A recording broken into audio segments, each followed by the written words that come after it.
வயநாட்டில் நிலச்சரிவில் மீட்பு பணிகளை மேற்கொள்ள 31 மணி நேரத்தில் பெய்லி எனப்படும் தற்காலிக பாலத்தை கட்டி இந்திய ராணுவ வீரர்கள் அசத்தியுள்ளனர்.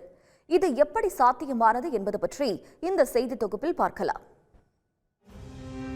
வயநாட்டை உருக்குலைத்த நிலச்சரிவால் 300க்கும் அதிகமானோர் பலியாகியுள்ள நிலையில் அங்கு ராணுவத்தினர் போர்க்கால அடிப்படையில் மீட்பு பணிகளை மேற்கொண்டு வருகின்றனர்.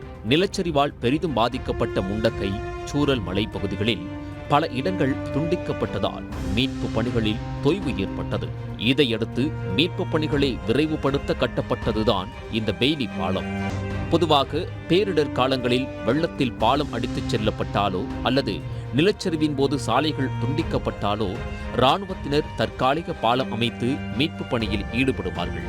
இந்த பாலம்தான் பெய்லி பாலம் என்று அழைக்கப்படுகிறது. முண்டக்கை மலை குடியிருப்பு பகுதியில் இருந்து மேப்பாடி மற்றும் சூரல் மலை நகரை இணைக்கும் பாலம் ஆற்றில் அடித்துச் செல்லப்பட்டதால் அந்த இடத்தில் மீட்பு பணிக்காக பெய்லி பாலம் அமைக்க ராணுவத்தினர் முடிவு செய்தனர். பெய்லி பாலத்திற்கான உபகரணங்கள் பெங்களூருவில் இருந்து 20 லாரிகள் மூலம் கடந்த செவ்வாய்க்கிழமை வயநாட்டிற்கு கொண்டு வரப்பட்டது.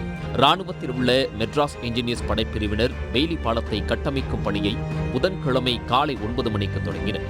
பாலத்தின் முகத்துவாரத்தில் போதிய இடவசதி இல்லாததால் கட்டுமான பணிகளில் சிரமம் ஏற்பட்டது. அவ்வப்போது மழையும் குறுக்கிட்டாலும் பெய்லி பாலத்தை கட்டமைப்பதில் ராணுவத்தினர் தீவிரம் காட்டினர். உணவு இடைவேளை தவிர மற்ற எல்லா நேரத்திலும் இடைவிடாது கட்டுமான பணியை அவர்கள் மேற்கொண்டனர். இதன் பயனாக வியாழக்கிழமை மாலை 6 மணிக்கு பாலம் கட்டமைக்கும் பணி முடிவடைந்தது. 24 டன் எடை வரை தாங்கக்கூடிய 190 அடி நீள பெய்லி பாலத்தை இந்திய ராணுவத்தினர் 31 மணி நேரத்தில் கட்டி முடித்தனர். இதையடுத்து பாலத்தின் உறுதித்தன்மையை சோதிக்க அதிக எடை கொண்ட ராணுவ வாகனம் இயக்கப்பட்டது.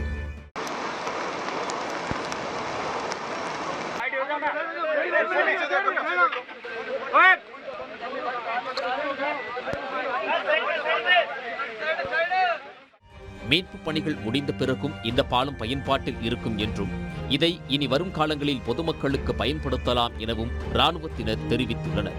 இந்த பெய்லி பாலம் உத்தராகண்ட், இமாச்சல் பகுதிகளில் ஏற்பட்ட பேரிடர் காலங்களில் இந்திய ராணுவத்தினரால் கட்டப்பட்டு மீட்பு பணிகளுக்கு பயன்படுத்தப்பட்டது என்பது குறிப்பிடத்தக்கது. சன் நியூஸ் வாட்ஸ்அப் சேனலை ஃபாலோ செய்யுங்கள். QR கோடை ஸ்கேன் செய்து சன் நியூஸோடு இணைந்திருங்கள்.